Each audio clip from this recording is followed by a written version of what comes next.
Hey, Dr. Boswell. Hi. Thanks for coming to talk to me today. Of course, nice to see you. I'm excited to talk to you. Yeah, likewise. All right. So the first thing I like to ask people is just if you can tell me about who you are, what you do for the system, etc. Sure. Yeah, so I am the Director of Psychiatric Services at our hospital at Penn Princeton Medical Center, and that includes being the director of our inpatient eating disorder program, the Princeton Center for Eating Disorders. I'm also faculty in the Department of Psychiatry at the University of Pennsylvania, and do a lot of teaching and education around especially eating disorders and behavioral health. One thing that we started recently is a PHP-IOP. So what hand did you have in creating that program? Oh gosh, our PHP-IOP for eating disorders is really this incredible collaborative effort between our eating disorder program, the Princeton Center for Eating Disorders, which is celebrating its 30-year anniversary this summer. Congrats. Thank you. I guess congrats to us. Congrats to us, right? It's a really, well-established, nationally, internationally known program. And we partnered with the Princeton House Behavioral Health Outpatient Services, who have expertise in partial and IOP level of care, and specifically the women's program, which provides really beautiful trauma-informed care for women, to build this eating disorder targeted PHP-IOP level of care for women in the community, starting at a Princeton, New Jersey site. And really it's this wonderful collaboration between these two parts of our organization that we brought all of our eating disorder knowledge and expertise in building a really unique, individually tailored program. And outpatient, of course, has decades of expertise in this level of care, so we know how to do it and with what kind of new clinical innovation to bring. Amazing. Yeah. You had mentioned that the PHP-IOP is under the women's program umbrella. Yeah. But I just want to make sure I understand. Of course. Because at our inpatient, we see both genders, right? Yeah, we treat all genders inpatient. Okay. But for PHP-IOP, it's just women for the time being? That's where we're starting. It's okay. a starting place. It's a site that is used to building new programming, and so it's a good starting point. But we do know that eating disorders affect people of all genders, and hope to be able to provide services for a broader population in the future. When we think about eating disorders, right, that's a very broad topic. So I guess what I want to ask you, just to kind of frame the conversation that we might have, is when you think about eating disorders or the eating disorders that we treat, what are we talking about exactly? Like anorexia, bulimia, I know we talk about ARFID, so can you just give a brief overview of what we treat and what those things actually are? Yeah, absolutely. So I think, really we treat the full continuum of eating disorders, but in different ways at different levels of care. So there's different categories within eating disorders. There's anorexia nervosa, like you said, bulimia nervosa, binge eating disorder, ARFID, which is avoidant restrictive food intake disorder. And then there's this giant other eating disorder category that is actually in history and in sort of figuring out what the different categories are, the largest group, right? And eating disorders as categories are really poorly defined. Really? Really poorly defined. Oh, interesting. Yeah, and there's a lot of migration right across those categories. People can sometimes fit anorexia criteria and then move into bulimia criteria or move into binge eating criteria and back and forth. Okay. So the categories themselves don't actually mean that much. But you're saying the largest category of eating disorders is an undefined not otherwise category? Specified. Yeah. Interesting. Yeah, and it's been that way for decades and decades, and we just don't have the data to define them in proper ways.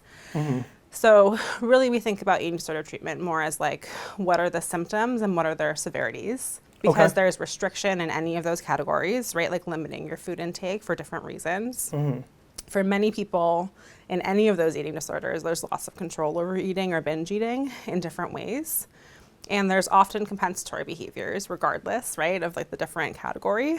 And so we look at the frequency of those behaviors and how severe they are. So when you say compensatory behavior, is that so I specialize in OCD in my practice. And is that almost like the compulsion, like the thing you might do, exercising or purging? Yeah, so oftentimes compensatory behavior comes when people it's very similar to the OCD type pattern, where it's like if you break a rule around restriction or break a rule around, eating a certain amount or feeling out of control, there's a compulsion aspect of compensatory behavior where people can, engage in vomiting behavior, exercise behavior, compensatory restriction, so fasting, things like that. We're taking a whole host of weird medications to try and compensate for the violation of the rule. Okay, that makes sense. So I guess now we have to frame the question a little differently, because it sounds like the biggest category here is like eating disorder NOS, which means like anything. Right, anything that kind of falls within that. Yeah. Within those behaviors. Right. I would say that, if you think about the levels of care and what we treat where, again, the category of the diagnosis doesn't matter as much. For us on inpatient, we're looking at indicators of medical or psychiatric instability. So medical instability can come especially from chronic restriction and malnutrition, and the effects of malnutrition on the body. Another really dangerous medical effect of eating disorders is in the context of purging behavior, like vomiting behavior, because that can imbalance people's electrolytes and put them at risk of cardiac arrest. So those are the real most dangerous medical complications. So those are the kinds of things that if they have a severe amount of that behavior going on, that we would treat at inpatient? Yes, or in the hospital on the medical floor, depending on how severe it is. Okay, because I guess one of the things that I was curious about is there's 3 levels of care essentially in mental health, right? Outpatient, intensive outpatient, and PHP, and then inpatient is the highest level. So if those are the kinds of things we're targeting at inpatient, can you just maybe take us through the other levels of care and what symptoms might be present? Yeah, definitely. So I'll start at the top and then make our way down. So for eating disorder care, even above inpatient is this area of medical stabilization where folks are in real acute medical distress. So their heart rates are too low, they need to be on telemetry monitoring, their glucose is too low, there's organ system damage. You say this is even above inpatient? Above inpatient on our medical floors. Oh, medical floors, okay. Yeah, and so we have to have, that 24-hour medical monitoring in the context of very severe malnutrition that could be life-threatening. And once folks are medically cleared from that level of care, then they can come to inpatient. And so that's not ICU level worrisome medical stability, but still worrisome about, do they have enough support in the community and still needing 24/7 care. Okay. And so on inpatient, there's 24/7 care, right? So there's nursing staff available at any time. And quite a bit of environmental support for challenging the eating disorder. So that means a lot of monitored meals and coaching around nutrition, because food is the medicine at that level of care. Okay. And so helping people re-nourish themselves with the support of a psychiatrist, a dietitian, a therapist, and multimodal group psychotherapies, as well as sort of interventions that target the environment of care to help support healthful behaviors. So at that level of care, you said food is the medicine, right? And that, again, I would imagine that that's sort of like exposure. I mean, that is exposure, right? It is, yeah. You're asking them to do the thing that makes them feel really uncomfortable.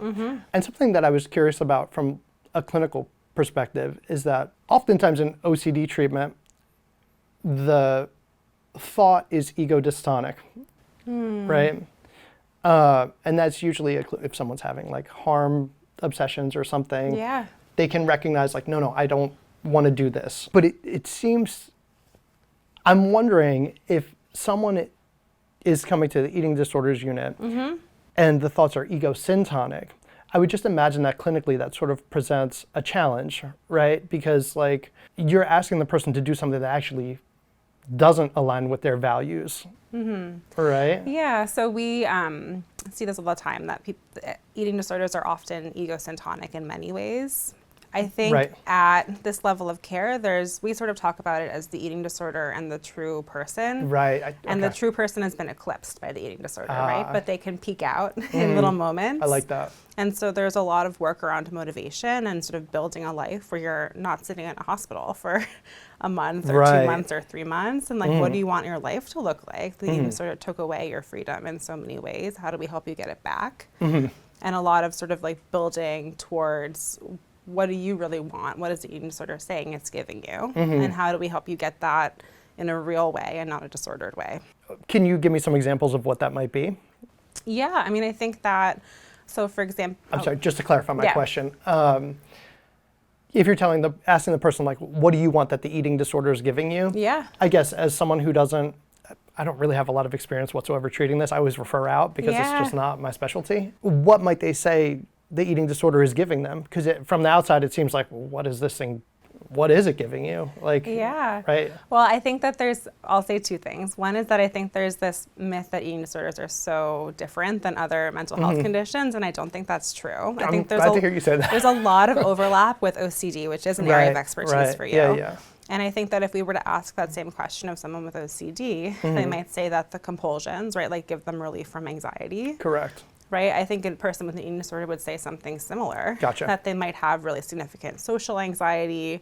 They might have, a lot of social pressure in their life to look or appear a particular way. They might really feel a lot of relief in the context of control over eating or their bodies. Makes sense. And so there's a reinforcing aspect of the disorder itself that like reduces pre-existing anxiety or distress.